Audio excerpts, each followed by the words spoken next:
Hey, everybody. Welcome to another edition of Coaching from the Couch. This is your Washington Commanders update. And I am your host, CWall, checking in as I love to do all throughout the NFL season and sometimes in the off season as well to give you the latest and greatest updates on the Washington Commanders. It was absolutely full of burgundy and gold the entire weekend. I'm talking about from the moment I got on the plane, the moment I got to the airport at BWI, just the whole way, the whole entire time, everything, everywhere we went, everywhere. Washington Commanders fans, you showed up. You absolutely showed up. You showed out, and the Commanders got the W. So let's get on into the conversation. We, of course, have some press conferences I want to share. Absolutely want to get into some of the pictures of who are your favorite players, favorite moments of the game, all of those things. But we got to do this first. You all know the drill. What's your one word, Commanders fans? What is your one word to describe how you were feeling once the game was finally over? Once the game ended, the final score was on the scoreboard. The Commanders were on the win side of things. Now have 3 wins in the win column. Kim says lethargic. And if you are just joining, you are watching from the Coaching from the Couch series, Bowie Television, Washington Commanders update. Hit that love button, hit that like button, and you still have time to share this show with your Washington Commanders loving family and friends. Mama Waller says she felt relief. Relief. Any other words for how you were feeling? Because let me tell you, my word was tense. It was tense. And it was still like I had things to say. I had things I wanted to talk about. And John Adams, you still have time to put in the chat what your one word, as well as your one word, DJ Bland, on the Commanders win over the Falcons. It was tense. It was a lot. It was a lot of things, but they came up with the win. They came up with the win, and I think relief is a bit everyone felt. Of course, the day starting out, and we want to continue to send prayers to Charles Leno and his wife and family on the loss of their youngest daughter, and just all of the emotions surrounding that, as well as, and that's most important. That's all of the things, right? When it comes to family and what is needed there, and their thoughts and prayers being with their teammate, their brother, all of that. But it was just a lot, that game, because it was just, the fans were there. Absolutely. No questions asked. That the fans were in the building. But this Commanders team absolutely needed that win. I wasn't, hey, a win is a win. The alphabet matters, but I was not pleased with a lot of the things that I saw. While I am going to show and share with you all some of my favorite moments of the game, special shout out to Darrell Owens. Tag him, let him know, show him all the love. Excellent job. Yes, Bobby Brown performed during halftime. We got that out of our system because we checked him out during sound check early in the morning. But there was some good times. There were some things that happened in the game that I thought were fun. While I'm sharing what I really enjoyed, drop in the chat some of your favorite moments of the game and some of your favorite players and plays from the Commanders week 6. While I get into this, we're going to get into this, and then we're going to go into the press conferences. First things first, As you all may have seen in some of my posts, it doesn't happen so often anymore after the pandemic. I was able to be on the field. I was able to be on the field. That was fun. Yes, footballs are flying everywhere, but hey, just keep your head on a swivel. You'll be all right. But one of the moments that I loved is always at the beginning when the team is trying to get charged up, when they're trying to just enjoy themselves and just really get focused in on the game day. Gotta give a shout out, Curtis Samuel, yet again. Love button, you all. Where's the love button? Where's the fire emojis? Curtis Samuel being utilized, enjoying himself, teams enjoying him as well. Great, excellent game. He's been getting used the whole entire time. And let's see if some of you all's favorite moments are also my favorite moments as well. Terry McLaurin was getting all his targets. Love button, you all, fire emoji for Terry McLaurin. Absolutely. Kudos to Terry. One thing about Terry, he's going to make an impact one way or another. We've seen Terry make of course, touchdowns. He passed Pierre Garçon for 10th in his yardage for the franchise. Terry's going to make an impact, whether it's making a key tackle, whether it's getting a fumble recovery, whether it's just catching the daggone ball, doing the daggone thing. That's Terry McLaurin. That is what he is going to do.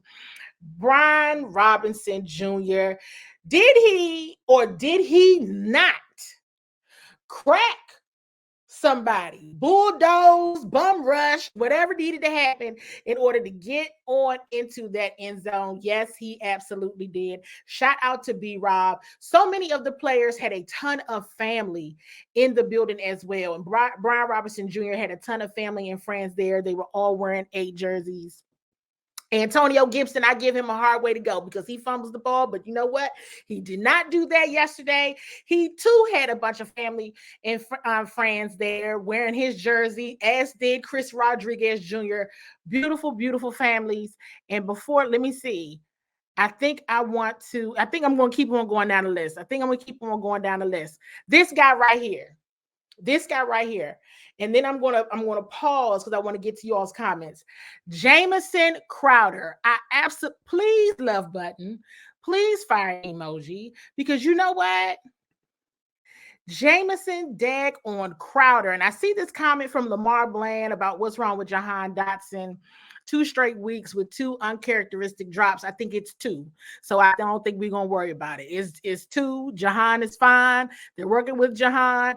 It's moments where it's like things are moving fast and you got to make a move. I wouldn't be too concerned with 2. Jahan knows what's up. He knows what the deal is. And I think he's going to make a correction. He's going to make a change. But here's the notice. When he does that, he's not targeted anymore. He understands that. He made a key catch just against the Eagles when the pressure was on. So we're going to keep watching that. But Jahan is fine. He's all right. That's one of the things that Coach Rivera mentioned today. He's okay. There's a lot of talent on offense. You all saw, like I said, Chris Rodriguez Jr., DJ Bland. I see your comment here as well. Key runs. He had a lot of family in the building, a lot of 23 jerseys as well. So it was good. It was good. The offense did a good job. Now there were things that, of course, it's just not enough. Put it like this, you all. And actually, Coach Rivera, I had to kind of laugh and say, it's just not enough touches to go around. It's just not enough snaps to go around, because I think there's always opportunities for Chris Rodriguez Jr. to get more touches. But then you got Brian Robinson that's trucking people, and when Antonio Gibson is on, he's on. right? We see that. Then we see, okay, Logan Thomas makes a move. Then Logan Thomas may have a key drop. Then the first thing is, well, why isn't Cole Turner being used more? Why are we doing more with Cole? Then going back to the wide receivers, it's like, okay, we're getting the ball in Terry's hands. You get the ball in Curtis Samuel's hands, and he makes a move. You want to see more with the connection between Sam Howell and Diami, which we have not seen work as much as we thought we would see this season as well. So I'm going through all of these names and I'm going through all of these instances because things that we thought would work immediately, we don't see it work. We don't see it work immediately. Then they got to go to another person, and they do. So we just got to see. I think they're all still trying to figure it out. I think they're all still trying to see what they have, what's going to connect. Because sometimes things that we may have seen work all the time in practice and on game day, it doesn't. You all probably saw it on Bowie TV's site. I posted it as well, captured by Darrell Owen Sr. The Taylor Heineke, Sam Howell jersey swap in the end. Absolutely. Gotta love it.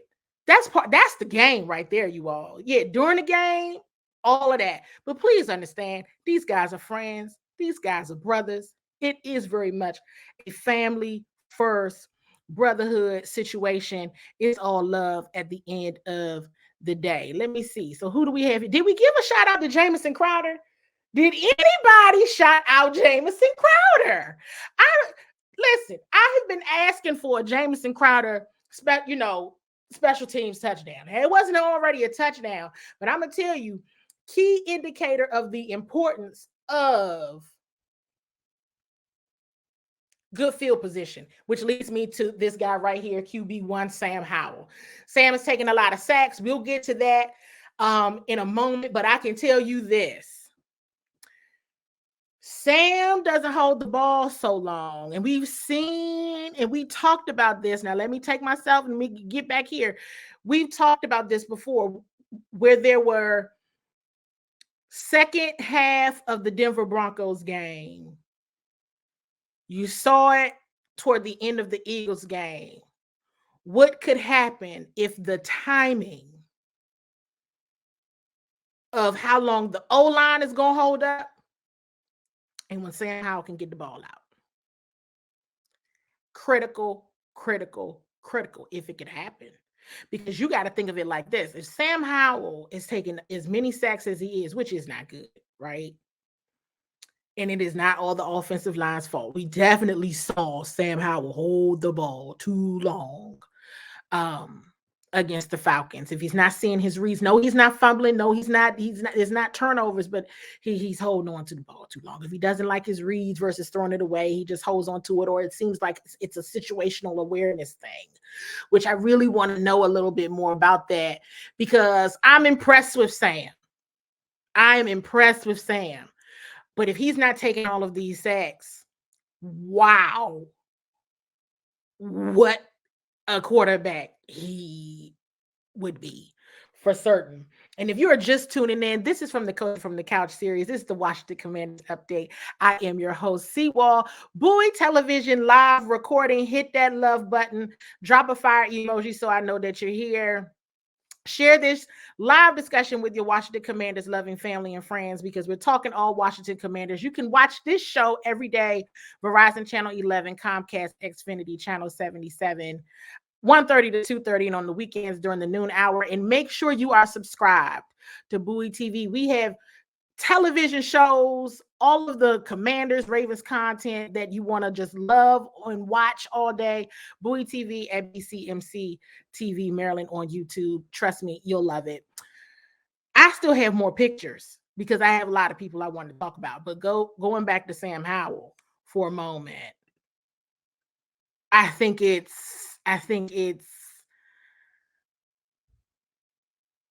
I know why this coaching staff believes in Sam Howell for certain.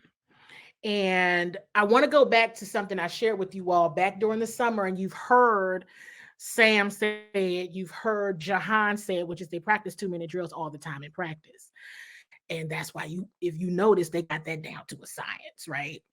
So if you start to look at If you're doing that in practice and it's resonating, okay, here's what I know about practice, at least from when I was still, at least when media was still able to watch the entire practice. Like I told you, they practiced that 2-minute drill thing, game simulation. Now I'm wondering, in game simulation during practice, is it a one of those things where, because we know when we were watching it, when we were able to watch all practice, we were like, okay, that's a sack. That's a sack. That's a sack, right? But the play needs to be over in practice. In practice, the play still isn't over because the defense you can't tackle in practice. So you're not actually tackling the quarterback. You're not really getting into it in that way. So I start to think there has to be a way where Sam understands that his clock is over. It's done. That's a sack. They're gonna get you. You got it. And maybe they're already doing that. We'll have to find out. We'll have to ask we meeting me when I get a chance in press conferences. So I want to keep my eyes on that because I know how attentive Sam is, and the game day is so much faster than practice. So I understand, but now it's like, okay, you're a few games into the season, and this is dangerous. And while he's still doing well, very well, stats wise, it's like, well, okay, but look at how much further things would go if you're not taking so many sacks. So let's see what happens there. More pictures, Jamin Davis. And this is one of the press conferences because Jamin was giving me a hard way to go in the press box. I'm serious. I was being very critical of Jamin. Like, what in the world? And Jamin saved the day. He did save the day. And Kyle Pitts was giving him a task at hand. Seemed like Kyle Pitts was giving the entire defense a task at hand, for sure. And they were just having a hard time matching up. But shout out to Jamin Davis, and you see right there 3-1, that's Cameron Curl. Got a picture of him right here, just because I'm always so impressed by Cameron Curl and the leader that he is, and just got to shout him out all of the time. Shout out to Benjamin St. Jude. That's something you all may not hear me say too often, but I'm going to say it today because he definitely did catch that end zone interception. So we got to shout out BSJ for that.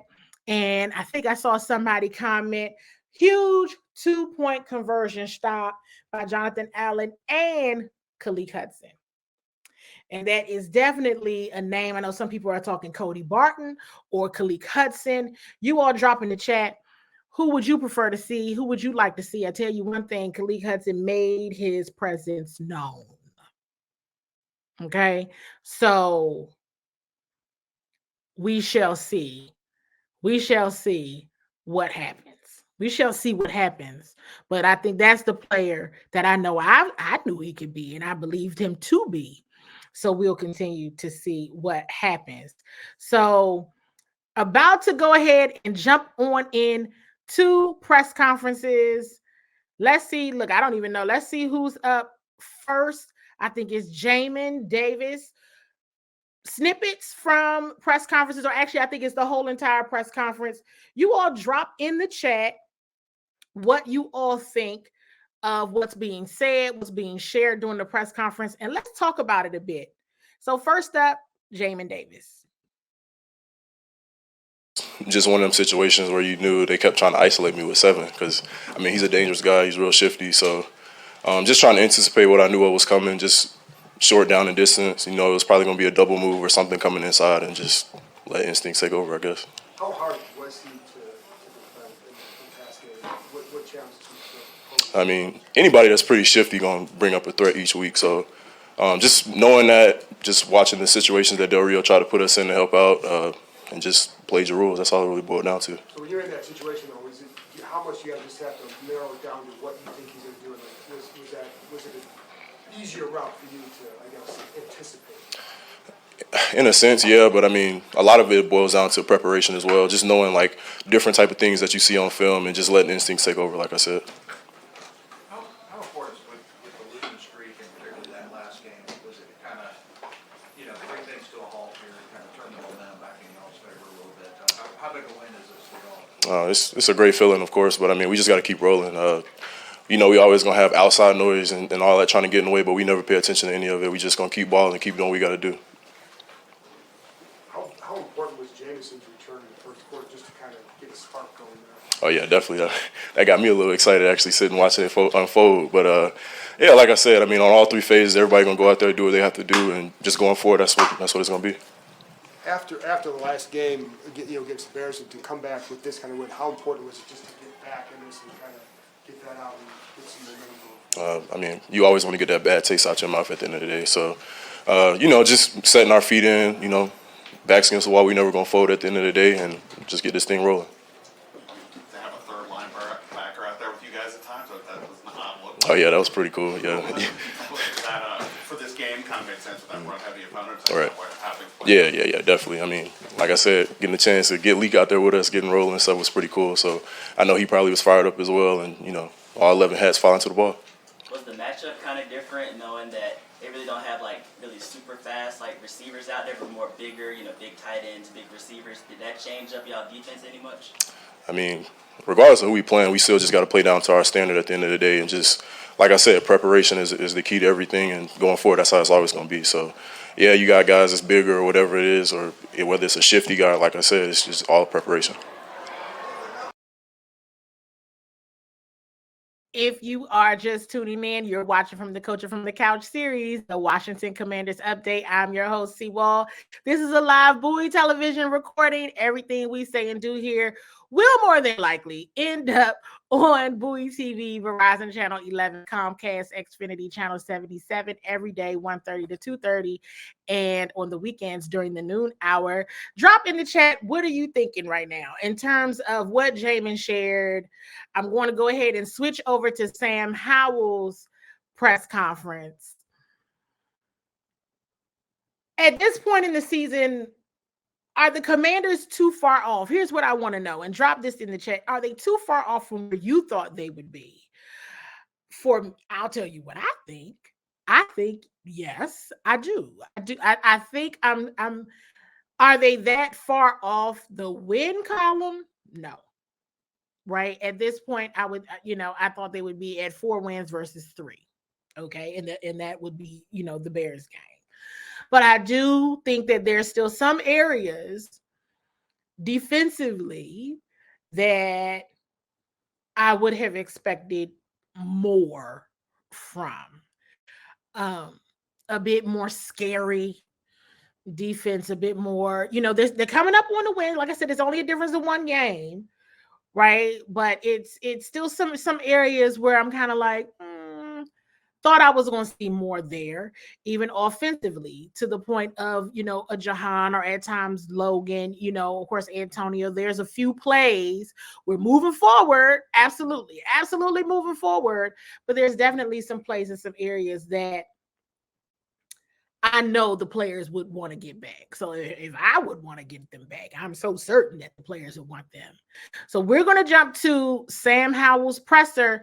Drop in the chat what you think about what Sam is saying here. This is a bit longer, around 5 minutes. Check it out.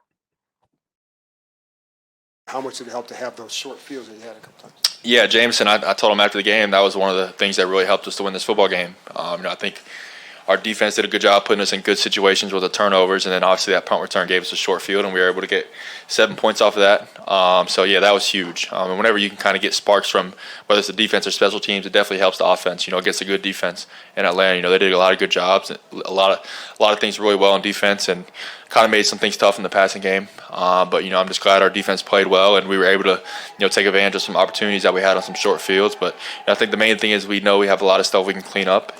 We know we can play better, and that's a good football team. Atlanta's a good football team, and so it's exciting when you can win, but you also didn't play your best game.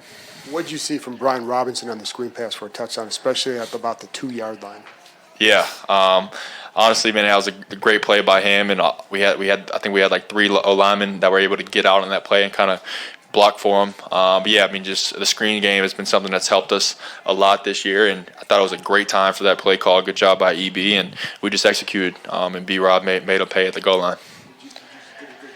I didn't. No, everyone was talking about it, but I really didn't get a good chance to see it, but I can't wait to watch it on film. Ron emphasized this week the do your job line. I don't know what you thought about that initially, but do you think that it resonated with the guys, considering like so many people today who really had a big contribution?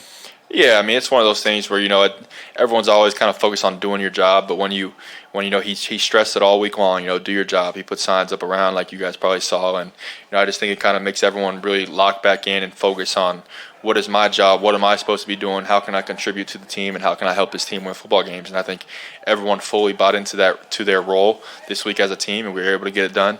So we just got to continue to get it going moving forward. Was it an added emphasis to get Terry more touches early? It seemed like that was a focus in the first half. Yeah, I mean, we knew, we script, we have the first 15, we call it, and we script plays, and we know Terry had a good opportunity to, be the primary in a lot of those plays and get the ball. And, we knew we were going to see a lot of man-match type coverage against them, and we know our guys were going to have to win, and Terry's a guy that excels in man coverage. So, yeah, I mean, we always want to get Terry going, and we want to get everybody going. Just talking to the guys, man, there was a lot of – I don't think – Curtis and Jahan didn't have very much involvement in the passing game, and that's just something we got to continue to get better at moving forward. And those guys know it's only a matter of time. And at the end of the day, they were happy to win. But, yeah, I mean, Terry did a good job, and all those guys did a good job when their number was called. Ron talked about your internal clock. It seemed like you were pretty crisp, pretty on time today. Is that something that sticks out to you? Is that something you've been working on, or what did you think of that? Yeah, I mean, always trying to get better, and I think they do a really good job in coverage, and made it tough at times. And I think obviously we had probably a good number of sacks again today, and I thought our O-line for the most part did a heck of a job. I think a lot of those sacks were more coverage sacks. And when it's a coverage sack, it's on me, and I got to find a way to, either try to take a short completion or find an incompletion. I thought they did a good job kind of covering the checkdowns and taking those short completions away, and it kind of made it tough on me to find an incompletion. But that's just something I got to continue to get better at. But those guys up front did a heck of a job, and they fought till the end. Sam, as you start to stack up some games here, some starts, do you have an understanding that this isn't going to be just kind of a straight upward progression, that there's going to be some bumps along the way? Yeah, I mean, every single game is different, and you really never know how each game is going to go, and there's going to be ups and downs throughout the season. But I think the main thing is you got to find little things that you're really trying to work on and really trying to focus on each and every week to make sure that you're continuing to make that growth. And I feel like we've done a good job of that so far, and not only me but everybody. And our coaches have done a really good job of kind of pointing out each week what the focus is. I think every position has something they can do a better job of, and our coaches are doing a really good job of kind of pointing that out and then giving us the plan of how to do that throughout the week. Take two more. Real quick, when you are getting hit and going through the sacks, are you consciously like, I got to protect this football?